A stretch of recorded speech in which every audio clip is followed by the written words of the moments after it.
Greetings. Today we'll discuss on a misleading perception about the Quran, in which they say Allah knows best. When our so-called scholars and their disciples explain something from the Quran, especially when they know from inside that whatever they are saying is not true and not justified from any angle, at the end of their argument, at the end of their speech, they usually use a common sentence, Allah knows best. You might have seen this sentence written in the end of such argument, that Allah knows best. The whole purpose of using this sentence is to fool people and to impose their false beliefs on others. Also, whenever they are not fully confident in whatever they say in the name of Allah, they use this tactic to keep you quiet and cover the deliberate error by way of using their policy statement that Allah knows best. However, saying Allah knows best in all other cases, of course, is acceptable. And we have no doubt that Allah knows best, but this is not acceptable when it is said about the Quran. This is because the Quran was revealed to know what is written in the Quran and to follow the guideline of the Quran and get ourselves prepared to get through in our accountability on the Day of Judgment. If we leave it to Allah to know what is written in the Quran, the whole purpose of revelation of the Quran will die and we will not get any benefit from the Quran, which was revealed to take us out of hell. Yes, in a broad picture, the whole purpose of God's revelation is to take us out of hell. If you know what is said in the Quran and act upon it. After reading my recent article on bloodshed and violence in the false translations of the Quran, a woman scholar who claims that she is a better scholar than men joined me on LinkedIn and sent me a total false translation of verse 67 of Surah Al-Anfal chapter 8 of the Quran, together with translation of other verses of the same chapter, and asked me, please feel free to correct any error in her translation. But in the end, she wrote, Allah knows best. To butter me up, she also said that she has taken a liberty of helping further my argument that the Quran is a book of non-violence. The whole purpose of this kindness was to please me so that I will approve her translation or say yes to her fabrication which she invented in her false translation.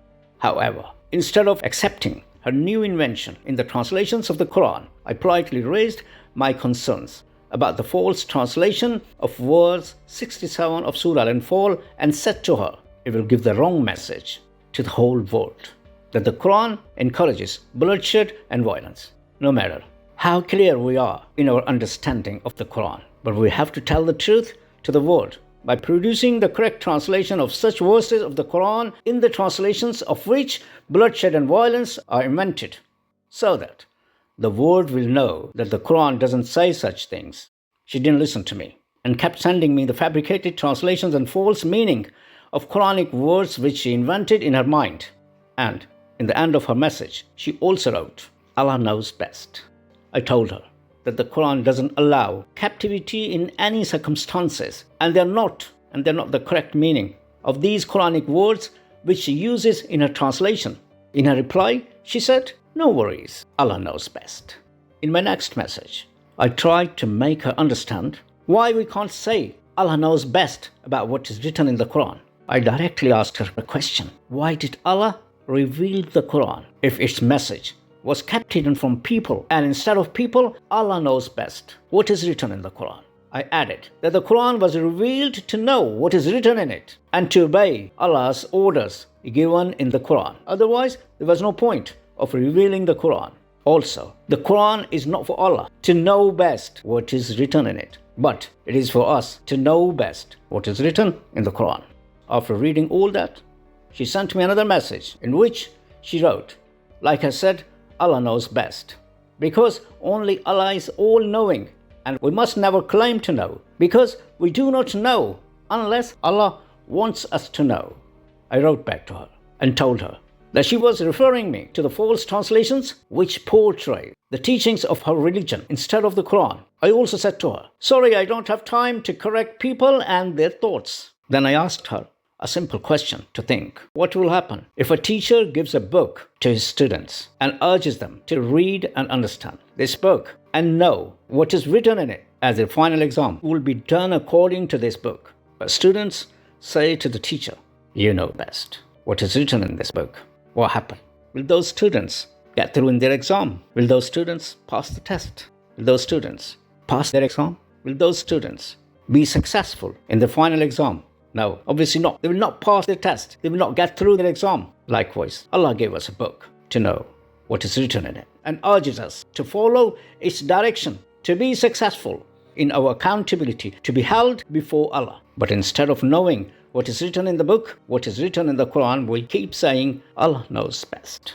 The said lady scholar got annoyed and blocked herself from me on LinkedIn after sending me a message in which she says, I hope you get help and some food, inshallah, because you have just sent me a disrespectful reply where one was not necessary. And she also said, please leave me alone.